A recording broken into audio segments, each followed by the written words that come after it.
101 tie. That is essentially a 100% win rate here for Mega. You can say the same of Machi, but they haven't been here as often. They have gone to Horizon Lunar Colony as well. So for one of these teams, that win streak gets broken here. And I was also going to comment on the Apudo thing you mentioned back there as well, and the fact that we have seen some pretty devastating performances out of Mega. That was a lot of it being off the back of Apudo's Soldier specifically. We haven't seen Soldier play by Apudo yet in the series, but now he is finally jumping onto that hero. So we're seeing him flex out a little bit. We've already seen a Genji, already seen the Sombra. Going on to the Soldier now, I mean, this is kind of Apudo's greatest hits. He has these as his main heroes. Of course, also got a little bit of the Widowmaker onto Sanctum. I mean, it almost feels like every hero could be Apudo's greatest hit sometimes, but certainly Soldier, one of the notables. And also that does mean Mega kind of playing the old OPC staple, indeed the Pacific staple of the long gun, short gun, the Tracer, Soldier setup, something we've seen a lot of these teams run to great effect for a very long time. There you go. Start to see Machi look for that rotation around the side as well. Oh. Okay, that was a misplaced Bionate. Could have been a good one. Yeah, not going to be the case. Gives Machi a lot of breathing room, actually. Saiyajin God as well, struggling here. He's going to lose the mech. Doesn't quite have the sightlines to the supports here. Machi, though, they do have a bit of an awkward angle for this dive, just with where they've started to set themselves up. Kiyomi in a bit of trouble. They have lost Panda as well, which means they lose a lot of frontline pressure. Losing Restia, that means they can dive freely onto Kiyomi here, Mega. And they do so now. Machi need to find a way to get out of here without losing too many members, without getting staggered out. Machi are already been cut off, though. You see Loco's positioning there, going for the tanks that are trying to disengage from the fight, that are trying to meet up with their respawners. And Machi now forced to go for the full reset, but not without paying for it with a bunch of lost players down. Now for Mega as well, starting to climb up on those ultimates, specifically keeping Apudo alive to get the early tactical visor. So important for this composition to work. That's really about what Mega were looking for on the defense there. They just kind of drew Machi into a bit of an awkward spot, even though they hadn't been able to kill them in the rotation. Once again, not able to kill them in the rotation. D-Crown, though, oh, never mind what I say there. The flank in from NZNR is good enough. They do lose one of their own, but not before converting.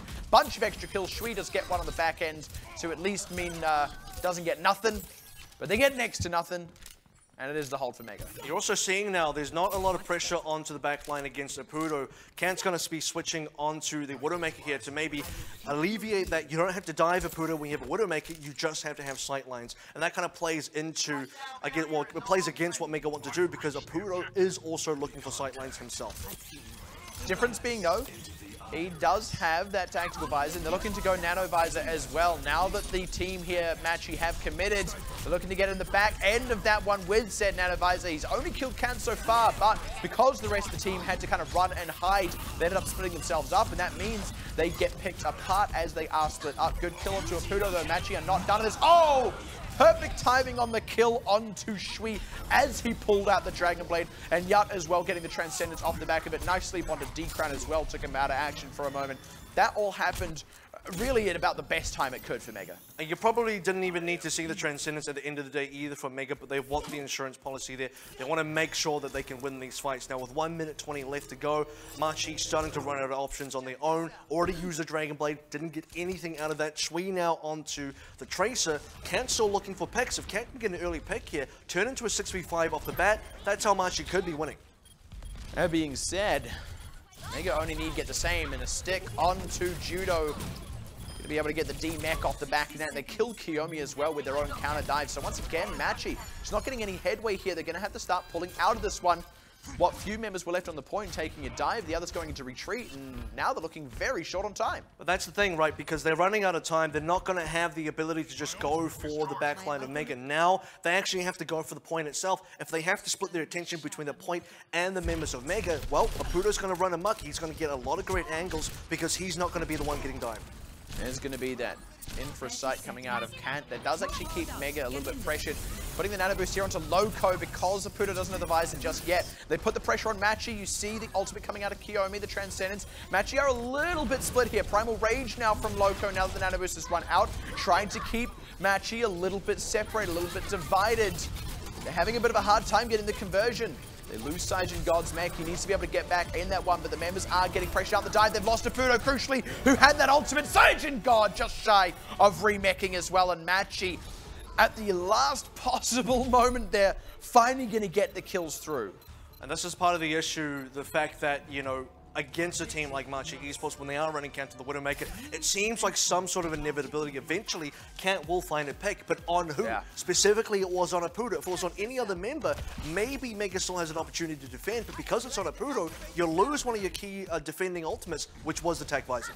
Machi just going to barrel onto the point, no hesitation, but a beautiful bio grenade catching both the tanks means Machi really don't have a lot of legs in this fight. And Apudo, the Nano Visor is a lot to throw in on this defense, but I can respect them not wanting to allow Machi to start the snowball. I think that just the Nano or just the Visor itself probably would have been fine there. Apudo, I guess, wants to change onto the Genji here, going for more of a dive-centric or an aggressive defense. You can see the swap-ups on the Machi side as well, themselves now going onto the Soldier Tracer gameplay. So kind of swapping roles. You saw Machi playing more of a dive before, Mega playing more with the disengage. Now it's the opposite.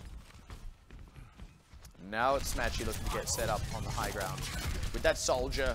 Due to Apudo, what Apudo has so famously done to so many teams here in Hanamura. Again, though, good bio grenade catching D-Crown. This time, though, the dive not quite as clean. Loco went a bit too deep, and that means Machi numbers advantage. We're able to kind of withstand that one. Judo as well. Not even worried about getting D-Max. He's got the self-destruct. Might not even need it, thanks to that Transcendence. But again, another good bio grenade splits off the team. This time, Judo willing to commit the self-destruct. Sound barrier as well. But if they don't convert these kills, then Mega eventually just start reinforcing. And if they can start eking out kills here, which is indeed the case, no, losing a couple of members, but they're forced Machi back off the point, forced them into an awkward spot, and also starting to chip away at the tanks. Mega, they are just playing the numbers game, playing in, leaning in, as it were, to their respawn advantage here.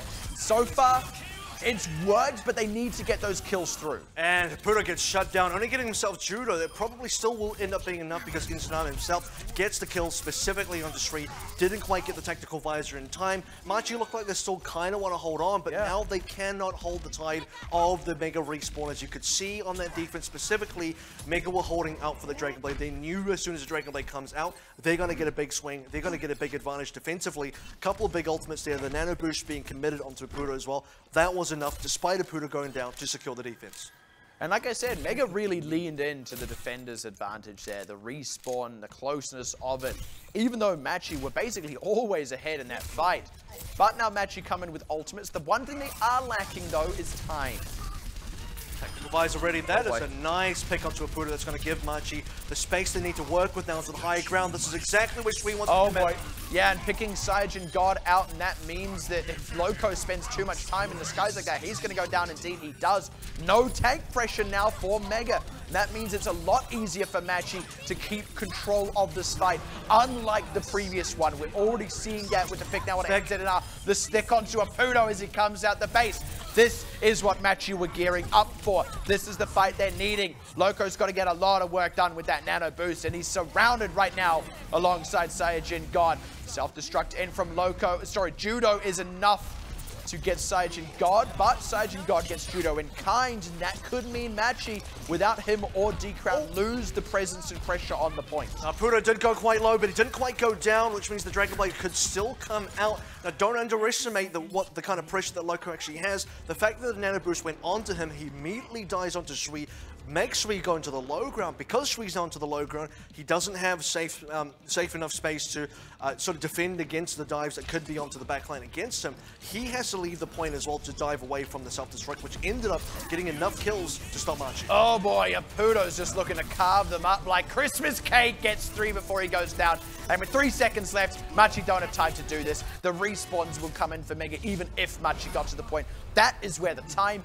came back to bite them. Unfortunately, that fight prior, it was good, but it did need to be better. That was where they needed to get the full cap out. They didn't have time to play for thirds, and all they got from that fight was a third. And again, great recognizing by Mega there that time was on their side, that they could send Apudo on that flank, get aggressive, take the risk, because if it pays off, you close it out right there and then, and if it doesn't, you've still got a fallback position. Well, at the same time, though, I think that was definitely, you know, there were opportunities for Machi to be able to close that one out. The original kill into Apudo, like, if that didn't pay off, obviously, But it wasn't quite at a time where Mega were able to close out just yet. If they did win that fight, it was going to be another reset for Machi. They were going to come in with even less time, but the setup that Machi actually ended up getting on the high ground was very good. Shui didn't get forced onto the ground until Loco had to commit with the Nano Boost, and before the Nano Boost was there, if he doesn't dive in with the Nano Boost, it's very risky for him. Now Shui, if he had maybe slightly better protection, if he maybe cleaned up the kill onto Yut, who he got down to a sliver of HP while Yut was on 95% HP, 95% ultimate charge rather, that kill would have stopped the Transcendence from coming out, would have put Machi into a better position. Shui maybe cleans up a couple more kills. That would have been the Machi cap. That might have been Machi getting at least 2/3, but they're going to have to just be happy with nearly 2/3. 52.9 is not bad. Yeah, a little over half. They'll take it. And the reality is as well, I said it at the top of the match, Mega are a team who have had some of our most incredible offenses, including full cap outs and hard snowballs, but in equal measure, they are a team that has at times been completely stopped up. And I have to say, Machi on the defense are one of the teams that are so good at stopping up their opponents. So we'll have to see now which it's going to be. Is it going to be Mega storming on through? Is it going to be Machi stopping them up? And indeed, Machi need to stop Mega up. Machi also have a slightly better composition to go up against what Mega is bringing to the table here. Note that Mega are playing the same composition that Machi had on their own offense with the Apudo Widowmaker this time, instead of Kant being on the Widowmaker from the opposing side. You got to expect this initial dive though. D-Crown's in a great spot. Yeah, trying to split off these supports from one another, but not quite able to work out. And unfortunately, the frontliners of Mega, who have had enough time now, were able to demech Judo. They're even able to regroup after that as well. This is pretty great for Mega. It's a good disengage from Mega to sort of spot that one out, and unfortunately, Machi lose quite a bit of space now. Now they're losing members. Yep, that's the follow-up dive. Having got Judo out of the mech earlier, they look to get aggressive. They did pop Kant. They lose Sergeant God's mech, but they're on the point right now. It's actually on Machi to pressure them off it. 2/3 already. Judo! Oh, bumped off the edge by Rocket. That's a little bit rough, and D-Crown going down as well. This is going to be a cap out for Mega.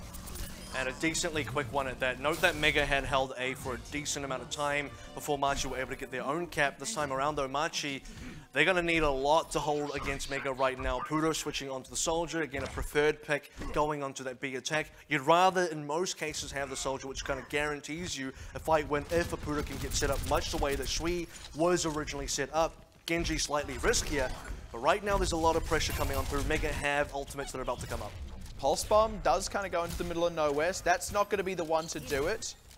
They do have a Nano Boost here on the defense, but D-Crown, oh, pressured out before he could get it off, but Shui on the back line able to get plenty enough done. Actually are going to stay stable on this defense for now, and that does mean, crucially, they stop that potential snowball out of Mega, who were coming up on 3 of their ultimates. And so good to take out the supports there as well. Both Rocket and Yut actually had ultimates available, still do have ultimates available, but the difference now is Machi are geared up. They got all 6 about to be lit on this defense. Judo now coming up to that 100%. Mega can't really afford to commit onto this push. They have to get some ultimates out of Machi first. After getting the ultimates out of Machi, then they got to go for the commit. Self-destruct kind of thrown into the void, looking to get a cheeky pick, but getting nothing means they don't have that now as a stall tool. So not quite paying off, but they have plenty of other tools at their disposal. But it always comes down to that execution, and so far it is Judo out of the mech.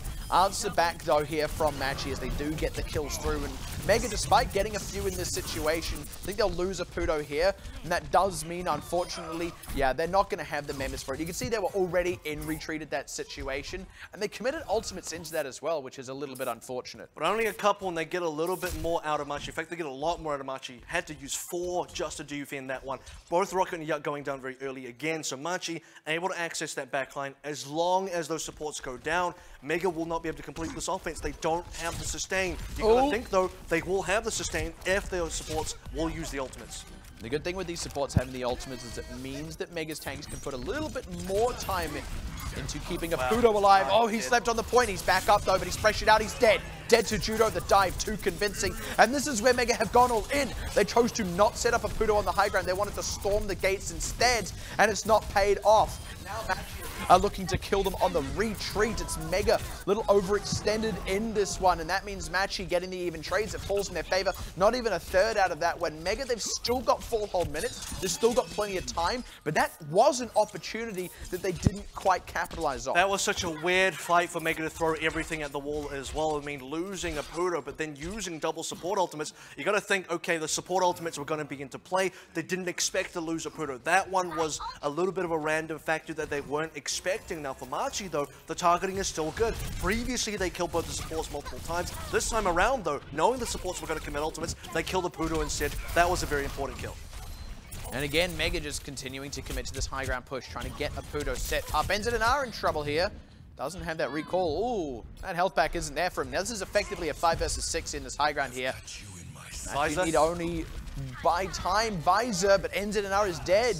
As the fight breaks out, this Visor needs to get a lot more done than what it currently is. It's now run out. Shui sees the opportunity, able to get the conversion as well, as Can starts to run rampant on the back line. And Machi just kind of biding their time, weathering the storm, playing to that numerical advantage they have, and even being able to kill NZNR in that situation as well. The decision-making from Mega kind of falling apart here because they decided to commit despite the fact that NZNR was nowhere to be found. Still waiting to get healed. NZNR goes in, dies immediately to a Bionade from Restia. Apudo uses the Visor, doesn't quite find anything with that. Machi commit onto the 5 remaining members with their 6 members that are alive, and there is no way for Mega to bounce back from that one. They're still using ultimates, but now they're using ultimates into lost fights. I was just about to say, I want to see Mega change up to a Genji, just with how they're playing. If they want to be getting aggressive like this, if they want to be going for those dives, if they're not going to be looking to set up a Pudo on that high ground, they need to have him on Genji. They need to actually play to the kind of tactical set piece that they're trying to set up here. That being said though, going to the high ground is still very advantageous. You see Mega now positioning up that way, man. but yet going down, he doesn't quite have Transcendence. Rocket might die as well. This is already a lost push for Mega. Unfortunately so, when time starts to become a real factor here for Mega. They can't afford to lose too many more of these. They've lost a lot more than is really acceptable in a lot of situations. So when does the push ultimately come, or do Machi just complete that full hold? Well, Mega right now have been banking for a couple of fights in a row. They've already had a fight where they decided to commit a bunch of ultimates. That failed when we saw the Soldier come out this time around. The Rocket already using Sound Barrier. A lot of pressure on their HP.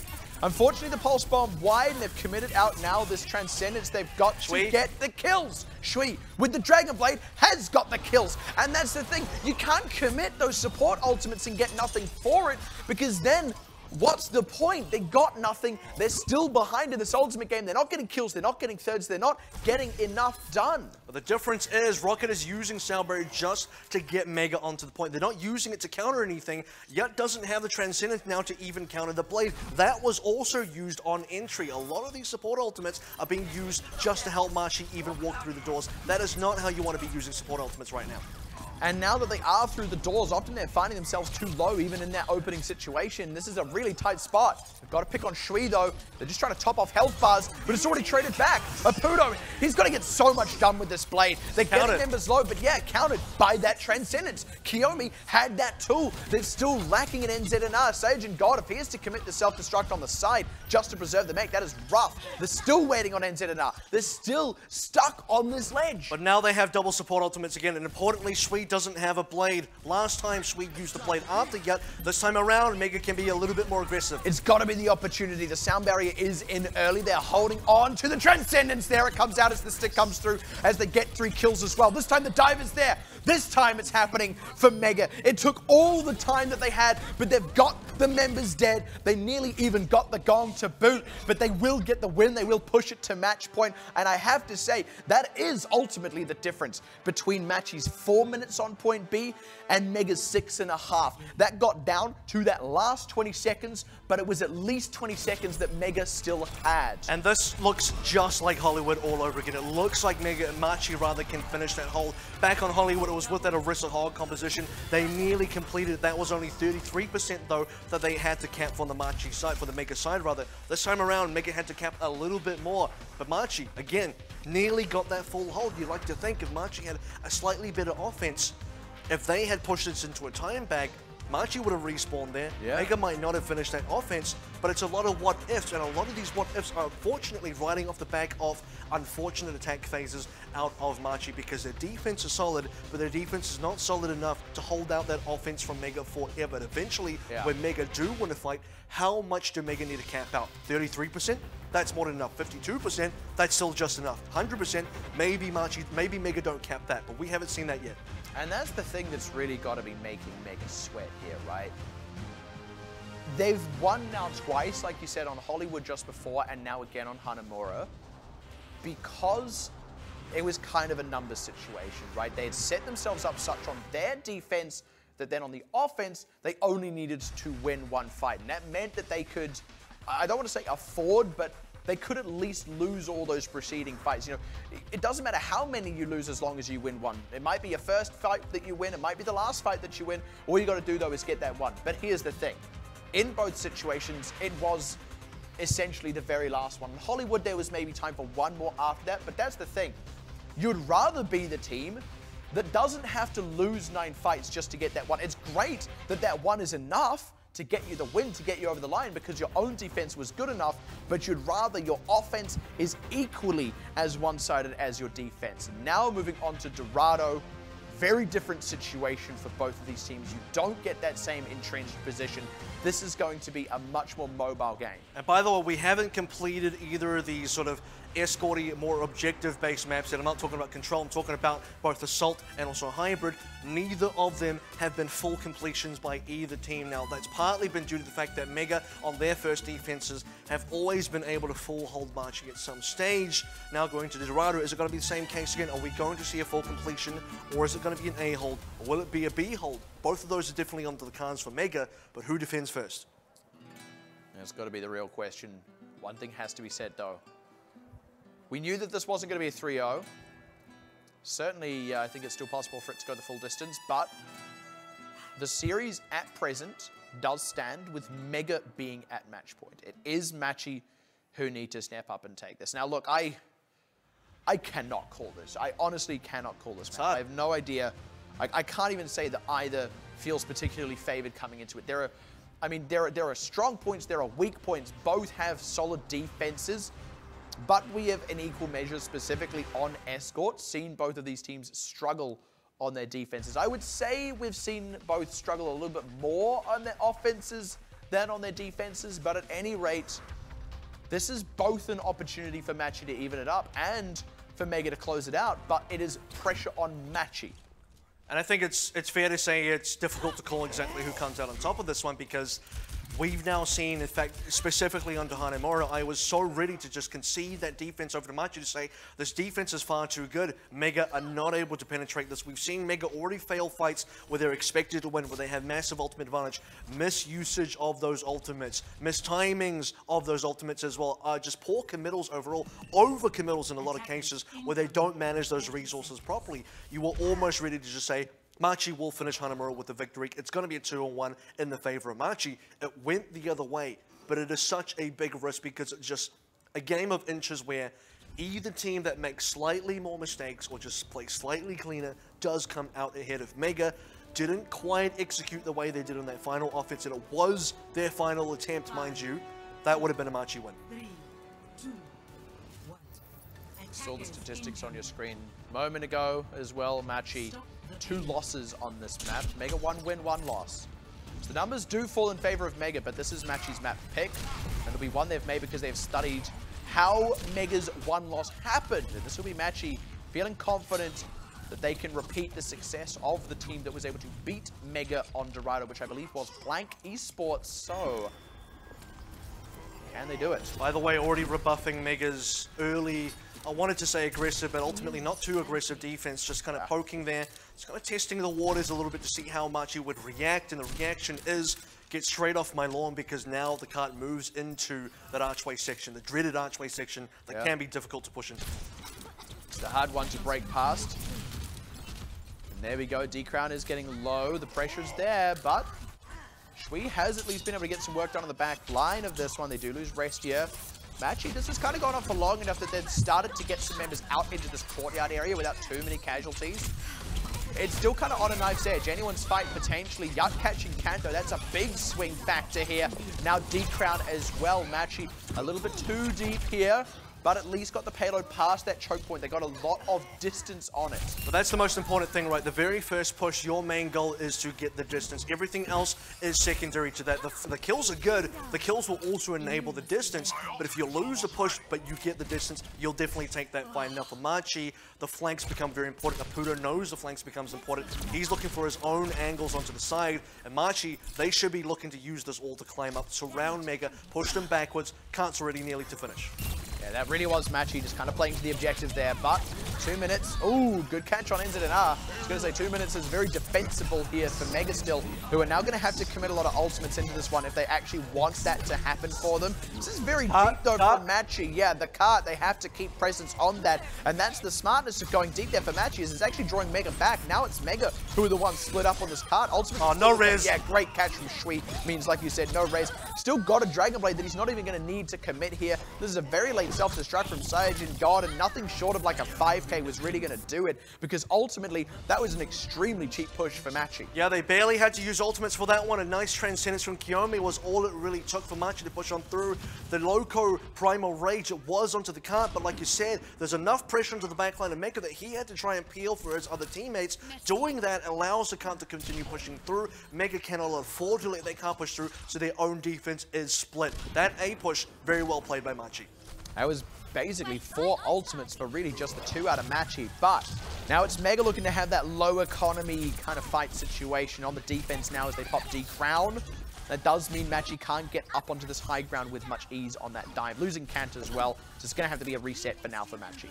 Good angles for Apudo to work with. Also nice harass by Kant. You see a moment there where he had the attention of both Yut and Rocket, the 2 supports of the Mega side. That actually gives Machi a 5v4 to play with while the supports from Mega are in fact tied up into their own fight, but not quite enough time for Machi to convert their own kills. Kant now going to be responding with the Widowmaker himself.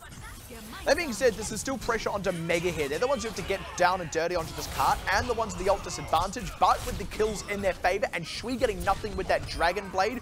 This is the kind of fight that Mega are definitely looking for on the defense, where they draw ultimates out of Machi, they win the fight anyway, and they can start banking up some of their own. But they just get that one ultimate, and this is another tester ultimate from Machi where they can afford to maybe just use one, see how far that takes them. Understand that unfortunately that blade wasn't going to take them far enough. Mega had to respond to that. Did see the Valkyrie response from Rocket, so they are trading ultimates kind of 1-for-1 here. Importantly, Machi do hold on to 4, so when and where do they fully commit? Because that last fight was not a full commit.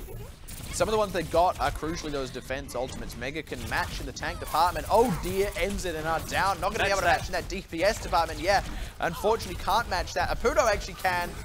They need to get a bit more than that done though. Getting Kant out of the picture, it alleviates some of the sightline threat, but they still lose Apudo in the dive, and that's the thing. Machi's dive is where the pressure comes from this lineup, and they're still holding on to these ultimates. And I like the conservativeness of that because they need to get the cart push first. If they blow the ultimates too early and they don't focus on the cart push, then the ultimates will not get them that cart push quickly enough. Now the ultimates can start to come on through.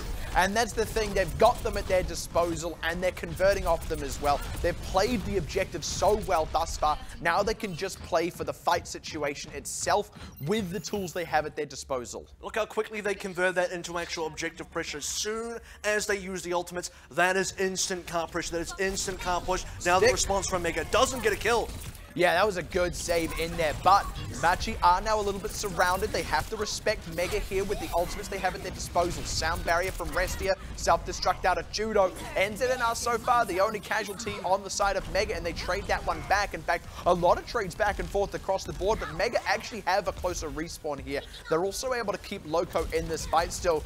Rocket's going to go full out with the sidearm here. He wants Kiyomi. He's going to get Kiyomi. Still able to come back in time to revive Loco, and Sage and God and reinforce. That's a hold, at least for now. Always got to limit some supportal combat there with the Valkyrie coming out from Rocket so deadly with that pistol. And now Machi, they get another push, but it might be their last one. We're less than 1 minute now. They don't have a lot of space to work with. They don't have a lot of time to work with. If they die now, the respawn distance is so long. That is the price you pay, unfortunately. The sort of counter trade there, where if you get good cart distance, you're nearly won, but also it's hard to reforce that. And that's the thing, that last bit of that fight was the most important time for Machi to get the fight win, and it was Mega who were able to outmaneuver them, who are also starting to rotate into some crucial tank ultimates that can stall.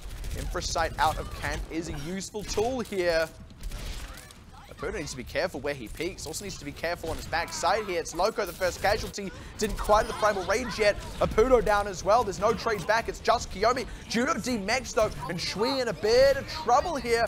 Amazingly, Rocket gets the kill on that one. This is now a tight spot for Machi because those defenders come in much quicker. Loco's going to be able to rejoin Sage and Gonga to remake. They've got Judo. They've got the tanks. I don't think Machi have legs left in this fight. Not with that Transcendence out. Not with those tanks respawning for Mega. They aren't quite going to get that B cap. Once again, we're not going to see the full breadth of Dorado. And once again, Mega are in a situation where they only need to get a certain distance to close it out. And in this situation, close out the series, punch their ticket to the semis. And it says so much about the caliber of these teams, the fact that we're not going all the way to the end of the map. Both teams have been very successful in defending. Now, so far, Mega have been just slightly better at that defense. We said previously, going to Hanamura, going on to, I believe it was Hollywood as well, onto that A point. Look, the percentage points matter. Right now, the percentage points don't really matter. We're playing for distance. It's a very different metric. Now, how do Machi contest with the metric rather than the percentage points? This could be where Machi turn things around, because it's not about how much percentage you get,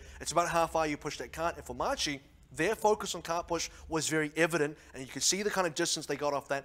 In Hollywood, this would have been an A hold. On Hanamura, this was, you know, barely a B, you know, halfway through B. The cart would have been halfway through this section. By that comparison, if this was Hanamura, it'd be like a 90%. I have to say, I was very impressed with Machi's attack there as well. The way they played it, playing to the objective as they did, the patience they showed, the restraint they showed. Unfortunately, though, that all happened in exchange. Is this real? Yeah, I think it is. I was going to say that all happened in exchange for time, and that is ultimately what's cost them here. Let's maybe address what we're seeing on screen here. I will address this, because this is now a big risk, and actually we've sort of seen this before, and I thought they were trolling before, but I do want to give them the benefit of that. Note that they did this, I believe it was against One Shine. On Hanamura. No, it wasn't against One Shine, because Machi in Group A, so it must have been against Bazaar. They did this against Bazaar, and they lost this map because Bazaar played around this. This defense with the Symmetra was not, unfortunately, very successful. But hey, we do get to see Symmetra. I know some people wanted to see that. Yeah, it's got the surprise factor. I'll give them that. But how long is that going to last? It's not Doomfist. Exactly. Once it gets spotted out, the surprise factor is kind of gone. That being said, if it can stay up for long enough, they can get the ultimate up. And I do expect them to go for a teleporter if the defense is going well. This is going to spot out Apudo, but also Apudo's going to spot it out. Now, this is an all-in defense for Machi, by the way. It's not scalable onto B. If Machi get pushed onto B, a lot of people have to change compositions right now. Can't stay onto the hog. D-Crown is definitely not playing Symmetra onto B. So they gotta win A. This has to be an A hole. And that's where you see all those turrets already going down. Kiyomi trading 1-for-1 is not good enough for Machi here on this defense. The dive is just too quick, too convincing. Like I said, once those turrets are down, the dive's already underway. D-Crown doesn't have time to reset all those Symmetra turrets, and again, the defense fails. I don't know who this has worked against. You'd like to think for Machi Esports, the fact that they're doing this a second time on Dorado, that we've seen them on Dorado, this is now twice they've tried this defense. Twice it has spectacularly failed. Who have they been scrimming against where this is actually working? Because I want to believe that this is a pocket strategy that has worked on somebody. And here's the thing. Pull out the pocket strategy when you are 2-1 up and that defense could close the series for you.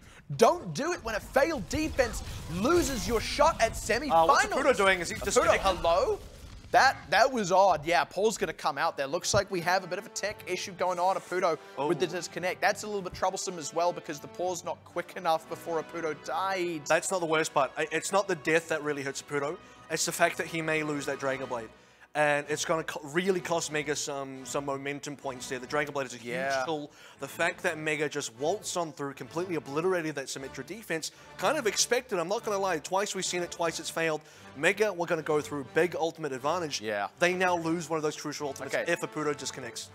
Coming back in, and looks like he hasn't disconnected, so we'll be able to preserve that ultimate, but it does mean that there's going to be a successful defense match. That's really rough for Mega as well, really unfortunate. He was very clearly stood still for quite a while, but at any rate... in real life. Yeah.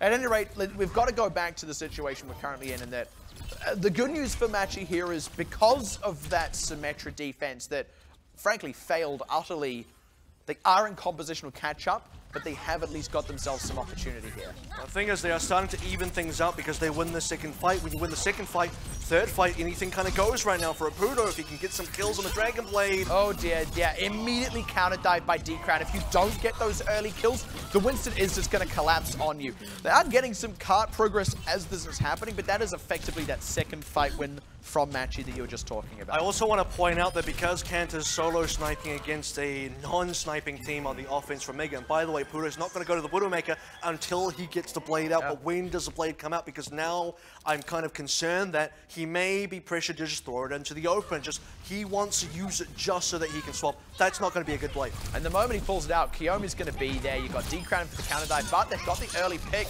They're going to go for it. They're going to commit. He's already got Kant. Kiyomi needs to come in. No, he doesn't. Transcendence. Apudo did go down. Machi, they're now in panic mode here. Loco is going to try and stop these respawners from getting onto the cart, which is still marching merrily forward. Resets start to come in for Machi. Nearly there. This is now their last chance. What? I don't know why the Transcendence didn't come up. That was very bizarre coming up from Machi. Now they have to use everything. Now they're going to have to just rush this cart. And while they're doing that, Mega just walk away. Yeah. Mega just kind of like, well, you're here, so we're gone. Yeah, they don't have to take that fight. Mega, they've got time on their side. They should have taken the fight. They might as well, but they do at least have time on their side. Looking for some other kind of set play. Judo out with the self-destruct. Just kind of tossing that one into the ether here. Yuts out with the Transcendence. This is where Mega are looking to commit, and Machi, they're going to have to throw everything and the kitchen sink at this one just to maintain the defense. Gotta keep D-Crown alive. They do need to keep D-Crown alive as well, but he has stayed up. And even if he did go down at that point, it's a trade, and they would get that respawn in. That being said, they have bled themselves dry. They're coming up on a couple of other ultimates, but the same is going to be true for Mega as well. And I'm not one to give a statement without reasoning, so I do want to go backwards and say the reason Mega shouldn't have kept on pushing against Machi was they nearly kept up the point. Machi would have been pressured to use ultimates. If you just start jumping on them, Machi will press Q and they're not going to get value. Yeah, patience where maybe none was necessary, but they've got the two supports, and killing Rescue is the most crucial one. They're looking like they want to get D-Crown as well. They lose their own supports though. Killing D-Crown may have come in too late. Judo D-Max, Loco and Saiyajin God going to have to work overtime on this front line. And Can's still in the mix here. They've still got ultimates they can use to stall. Mega actually need to back off this one. Oh boy, this is how perfect is it that it just kind of looks amazingly like both Hollywood and Hanamura all over again. We're back in the same position. This is where Machi, when they're nearly capped up, they start to get into the zone with their defense. The A, bit of a whitewash similar to Hanamura. The A was non-existent. Now for Machi though, this B defense is starting to look good. It's starting to look good, but usually this is now coming into the final couple minutes. In the 1 minute mark, Mega turn things on. That's what Machi got to be careful about. There's the dive, but it means they are right into a confined space. Perfect for an EMP, but Can's dead. And they haven't lost enough members here. The tanks are down, but they've got the Transcendence to keep the DPSs alive. Where is Kiyomi? He's trying to keep G-Crown alive in the midst of this one. Shui is alive as well. Has to get a lot of work done. Mega, a couple of members starting to back off, respecting the front line. D-Crown's dead, though. They don't need to respect that front line anymore. Shui still needs to get the work done. He's still just dancing around. Rocket might even die. Tosses out the pulse bomb, but he's going to go wide. Machi trying to come in now with all these respawners. They are effectively back at full fighting strength, but with Shui down, not so much anymore. Judo committing a self-destruct into the middle of this area. It does force Mega back, but he doesn't get to reset his mech. Can's dead as well now. They're continually lacking in the DPS. Pudo's uncontested. Pudo, like you said, uncontested. Loco can go forward with the primal rage. They're going to do it. They are in the top 4 for the first time in Pacific history. Mega are going to make their way to a semi-final. And for the third time in a row, the defense was not enough for Machi. The third time in a row, we have to ask the question, what could have been if that first offense from Machi was just a little bit better? If we had seen the map completion, if we had even just gone to the C point, what happened on that A defense for both Hanamura and more specifically for Dorado? Machi losing their minds with that Symmetra. What is going on with this team? They go out and unfortunately the wrong kind of Blazer Glory. Yeah, if you will, it's the self-immolation that was rough for Machi at the very end there. But you have to say, Nepal notwithstanding, 3 times Mega got themselves into a situation where thanks to their defense, they had a lot of time to play with on their offense and they didn't need to get the full distance. They needed to only get to a certain point. And it didn't matter how long it took, it didn't matter how good Machi's defense was, there was always a moment where Machi's defense slipped. And at that moment, Mega's offense pounced. And in each situation, that was all it took to secure a win. 3 times they were in that situation.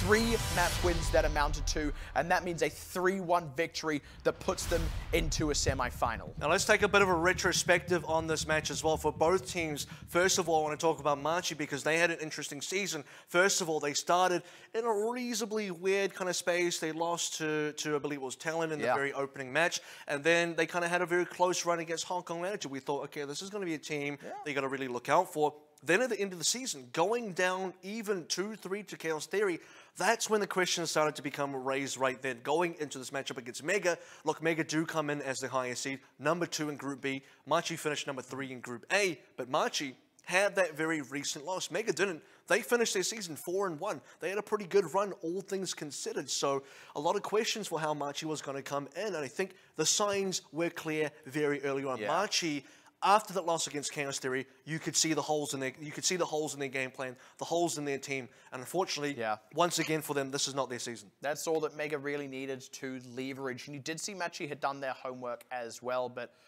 I've got to be honest, there are questions in equal measure here for Mega, and they're questions that we do need to address because they are the team that does move forward today into the semi-final where they have to come up against Detonator Korea, easily their toughest match yet. I would argue tougher still than Blank, who they nearly actually beat, but unfortunately did not quite, going down against them 2-3 in what has been the closest series in that Group B, I might add. But ultimately, there were still questions there.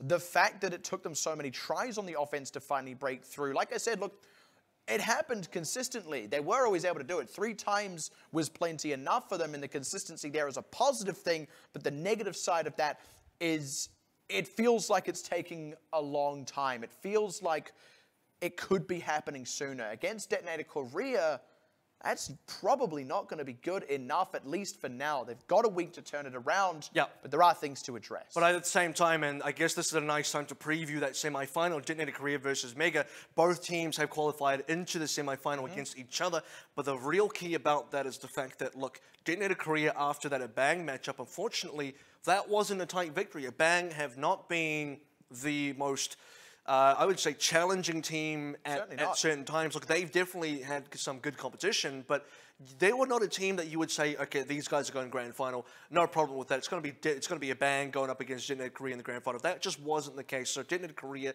definitely wanted to see some more strengths, and in that specific matchup, kind of had to mention, look, what if a bang just kind of tighten up those little screws and close out some of those wins, like on Ilios, for example. I think Mega could be that team that do what a bang could not do. And if Detonator Korea play the way they did against a bang against Mega next week, there could be some problems. Go ahead and take a look at their brackets so we can get ourselves updated. And of course, still to come this weekend, before we even touch those semifinals, we have Blank playing up against Talon Esports. That is seed A from Group B, or rather seed 1 from Group B versus seed 4 from Group A. And then on the other side of that, you've got the second seed from Group A, Hong Kong Attitude, versus the 3rd place finisher from Group B in Xavier Esports. And the winner of both of those will shape up to a second semi-final. I think you raise a good point about Detonator Korea and Mega. They have both won their quarterfinal tonight, will meet each other in the semi-final. They have a week to look at what went wrong, fix it up, look at what went right, and amplify those strengths further before they do meet each other next week. For those other teams in the quarterfinals, we're going to be seeing them on Saturday. And again, there is not a match in there that I could call. Yeah, the only one that I think seems reasonably one-sided, and I guess it's the obvious one because it's number 1 versus number 4. That's got to be Blank versus Talon. Yeah. Talon, who have had a good start, 7-1, but they kind of just fell to number 4. I mean, they went from 1st place to 4th place pretty quickly throughout the weeks. Blank stayed at number 1 the entire time without going down. So we had a case where Blank was definitely a very good team. Now, going to that specific matchup, do definitely expect Blank to be the favorites, much like Detonator Korea were the favorites against a bang. Yeah. At the same time, if you have a repeat of what we saw with the bang and Detonator Korea, look, if Blank don't bring their A game, I think Talon have a real chance here. That's the thing, right? Like, I mean, after how A-Bang played, like, it's a 3-0, but it's one of those 3-0s that doesn't tell the whole story, especially when it is a 1st place versus 4th place kind of situation. And Detonator Korea looking like one of the most dominant teams in this competition to date. like, that's kind of why I can't really call any of these, because again, Talon, sure, they've struggled over the last few weeks, but there is that same situation of they will have gone away and will be looking to bring their A game on Saturday. So I absolutely agree with you. Blank, they can't sleep on this one. This is a place where, honestly, a favorite to make the finals, if not win it outright, could get upset in their quarter. Yeah, and just while we maybe have a bit of time, just check on that. No, we don't have any more time. Let's go straight to the winners interview. It's going to be with none other than crowd favorite, the Pudo. 现在呢，我要提醒一下现场的观众朋友们，就是呢，先不要急着走开，因为等下最后有我们的抽奖活动，好不好？都带了这么久这么早离开，其实很可惜啦。好了，那我们这边访问到的选手是我们的 Oputo，Hello，Hello，好久没有访问到 Oputo， 他还是一样，就是非常的开心的感觉。那我们首先来问一下，因为刚刚主播赛品在主播台的时候，其实是有提到 Mega 今天的状态感觉非常的好， Mega looked 打法非常 fantastic 的 today. 侵略，他们自己觉 Your 得 play 是这 style 样 was good. How do you feel about your play today? วันนี้ทางทีมเมกาเนี่ยเล่นได้ดีมาก ครับผม เพราะฉะนั้นเนี่ยทางพุทธเนี่ยมีความรู้สึกอย่างไร ก็ผมรู้สึกว่ามันเป็นผลจากการที่เราฝึกซ้อมอย่างหนักอะครับพยายามกันแบบเต็มที่กับมันเรามีการแบบแลกเปลี่ยนความคิดกันตลอด เวลามีผิดพลาดอะไรก็คุยกันในระหว่างเกม แต่ว่าในด่านเนปาลเนี่ยหรือด่านแรกเนี่ยการสื่อสารอาจจะยังไม่ค่อยดีเท่าไหร่ก็เลยแบบดูไม่ดีเท่าแมปหลังๆนะครับ 他就是说他们全身全力团队一直在商量他说第一场就是在那个内巴那边可能好像没有那么商量那么好 On Nepal, we didn't have a good performance. 我们的那个学会的这就是 And I feel like we maybe didn't choose correctly. I think that might have been on Hero Picks. 这个嘛，其实有关键几波 Oputo 的操作是蛮重要。那他自己有觉得他被对手针对吗？ So you're obviously a star player in your team. Are you feeling like you're receiving a lot of targeting from your opponents right now? ก็รู้สึกว่าเต็มที่กับมันครับวันนี้รู้สึกว่าตอนแรกก่อนจะแข่งเนี่ยมีอาการแบบปวดตานิดหน่อยแต่ว่าอัด energy drink เหมือนเดิมครับผมก็เลยแบบตื่นขึ้นมาแล้วก็แบบทำได้ค่อนข้างเต็มที่ 开始要比赛的时候眼睛有一点不舒服但是自己把它那个补起来的 คือรู้สึกพอใจกับผ So ล I think that was actually a question regarding his maybe personal health. He was saying something about his eyes start a little bit tired before a match or something like 最后 that. 在多拉多的时候，因为其实他们之前是没对过 Machi 的。那 Machi 拿出新梅塔这只角色的时候，他们有很惊讶吗？ First of all, you haven't met Machi before, but also Machi and Dorado specifically brought out a pocket composition with the Symmetra. ครับผม มีความรู้สึกว่าตกใจป่ะ ไม่ค่อยตกใจครับตอนที่เราเจอคือเราก็คุยเลยครับว่าเราจะทำยังไงหลังจากนั้นคือเราไม่มีการว่าซิเมท่าอะไรเงี้ยเราไม่มีเลยเราแบบเดี๋ยวทำอย่างนี้ต่อเลยนะคือแบบคุยในสิ่งที่เราทำอะครับ 他说他没有被吓到 We've never seen that before. 我们要继续把他那个攻击的 But we just 后 figured it out 续 as 处理 we 的 went 非常 along. 好，所以他们很顺利的拿下这场比赛的胜利。那这次还是恭喜我们的 Oputo 以及我们的 Mega 团队啦。 All right, so once again, congratulations to Apudo and Mega for qualifying through to that semi-final. And with that, 2 more teams have unfortunately ended their season now in the Contenders Pacific. That does also mean 2 more teams get to pass on through and move forward in this competition. We're getting so close now to the epic conclusion. I don't know exactly who's going to make the top 4. I don't even know after that exactly who's going to make the top 2. It could be any of those 4 teams. Can't call any of these ones. It's definitely getting to the sort of space now where, fortunately, it's getting to the point where, I don't know, these are definitely the best games that we're going to have. Exactly. I mean, for Detonator Korea, at least for now, that sort of Royal Road, as we were saying, it has continued. They are a favorite right now. They have had their eye on that final, and also they got their eye on Blank. If they meet Blank, it's going to be in that final, if anywhere at all. But on the other side of that, now Mega are pulling ahead of the only other Thai team in this playoffs being Xavier, who now kind of have to match that. But that all continues on Saturday. And again, on Saturday, it's going to be the conclusion of the quarterfinals. It's going to be Blank versus Talent, followed by Hong Kong Attitude versus Xavier Esports. So we'll see you then for more Contenders Pacific action.